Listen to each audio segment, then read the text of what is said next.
to register your firm with EPA, so they love that. You take a weekend course, 8 hours, and it's $150 to $300 on average for that course. And you start the class in the morning, have coffee in the middle of the day. By the end of the day, they hand you a certificate. That's how simple. After test.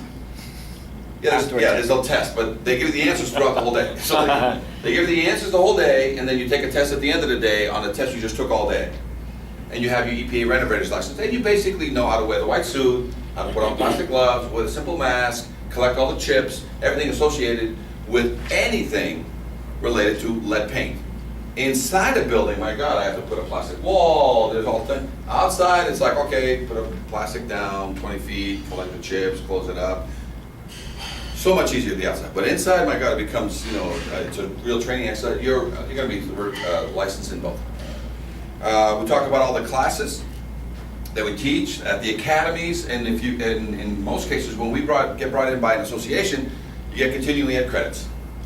If we go there directly, there's no credits here because you have to go through every state in order to you have to pass this rigorous thing where I'm going to give you credits, but then I'm charging you to come in the door and all kinds of things. But we perform these classes. We'll talk about what fire escape engineers and what we can do, and that we're the only fire escape company in the nation.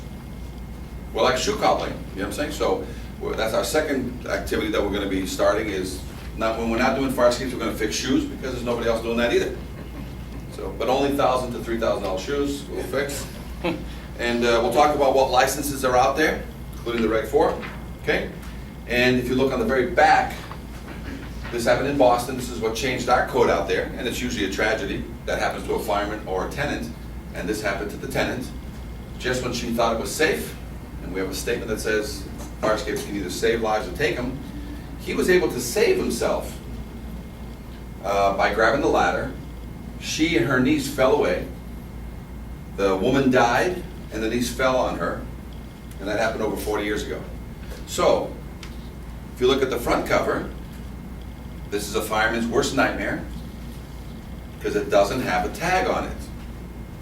Because the firemen in the back of their mind, they see this happening to them on every fire escape they're ever going to get on. Because for 75 years, nobody's ever done anything about it.